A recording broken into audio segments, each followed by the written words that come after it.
When I turn on the news or read through emails or even go through social media, almost all the news that I see is bad. But one of the things that I try to do is find a silver lining in every situation. And in most cases, as with today as well, the silver lining is that I can use my platform here on YouTube, use my knowledge and my ability to do this research, and I can help warn others. That's the silver lining that I've been finding. Now, if you are glad that I'm able to do this research for you and keep you informed and in the loop, then make sure you're subscribed. Also, consider hitting that like button so that I know you like this kind of content. But honestly, I can't believe what I read this morning and even the other day. And I want to share this with you because this has to do with additional food shortages. I've been talking about this for months. We mentioned this back in September and October of 2021. These aren't new issues, but they are starting to compound and get worse. Here's what I read this morning. First, California has a proposal in the state Senate that would allow them to spend $1.5 billion to buy out senior water rights from farmers.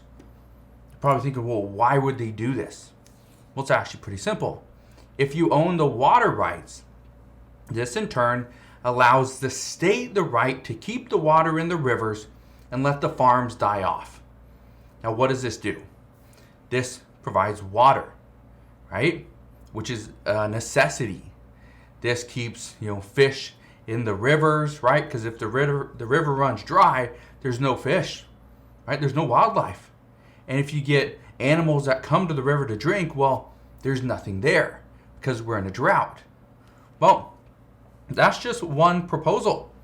There's also another proposal, okay, in the state that would actually pay farmers to grow fewer crops in order to save water.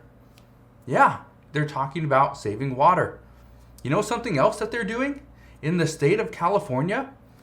The state of California, they actually remove fire hydrants if they see that people around that fire hydrant are using it for illegal activity.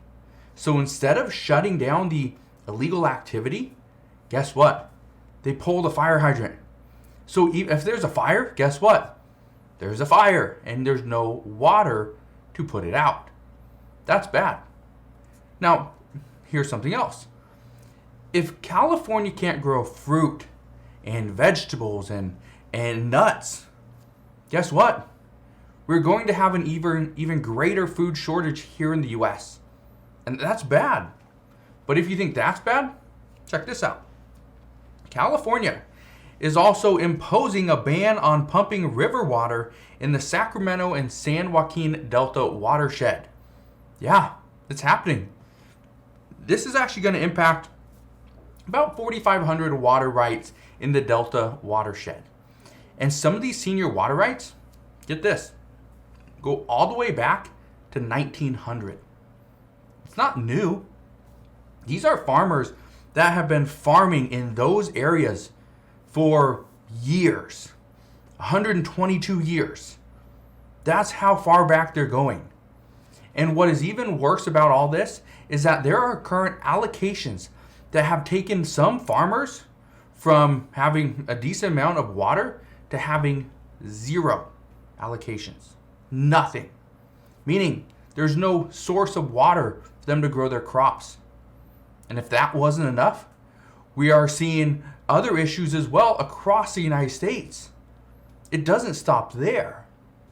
Shipping is still a major issue.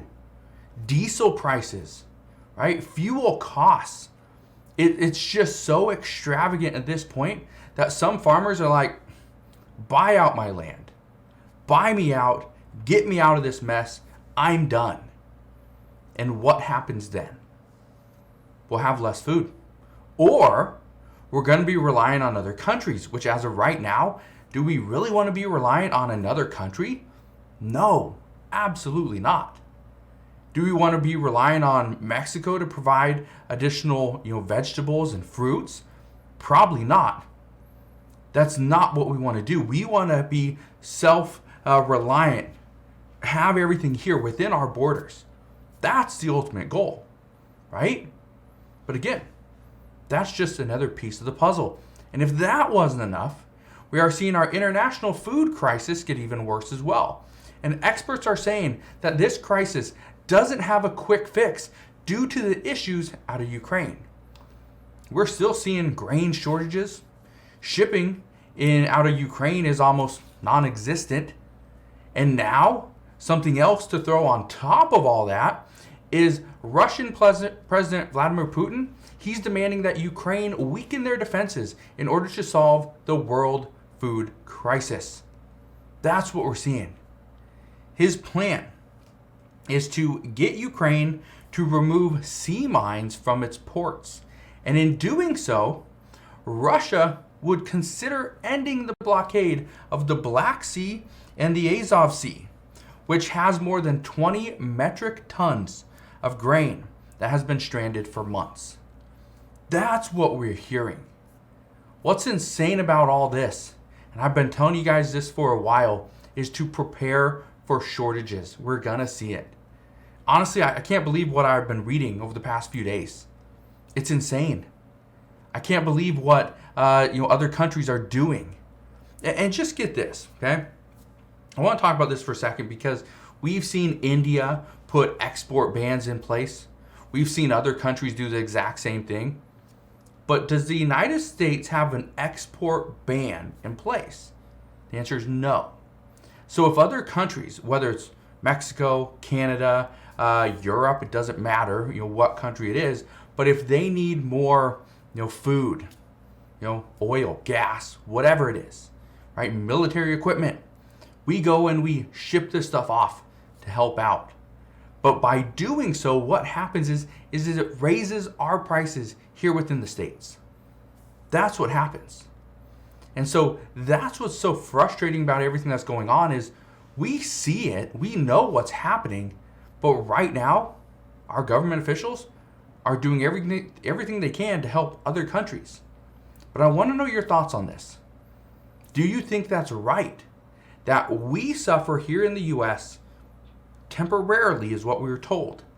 It would just be a small little blip. That's all it was going to be. It was going to be tough for the American people for a short amount of time. But then things would go back to normal. Honestly, nothing's going back to normal. Things are getting worse slowly, and we see it. But this is why I told you to prepare for shortages because they're coming, they're getting worse, prices are getting more expensive, your bank account's going to be hit. And when you know what hits the fan, you have to be ready because it's happening. So that's what we know at this time. As always, make sure you are prepared. If there's one thing that I can tell you, whether it's today, tomorrow, or yesterday, it's to be prepared for what's to come because as soon as there's major shortages and everybody runs to the stores, guess what?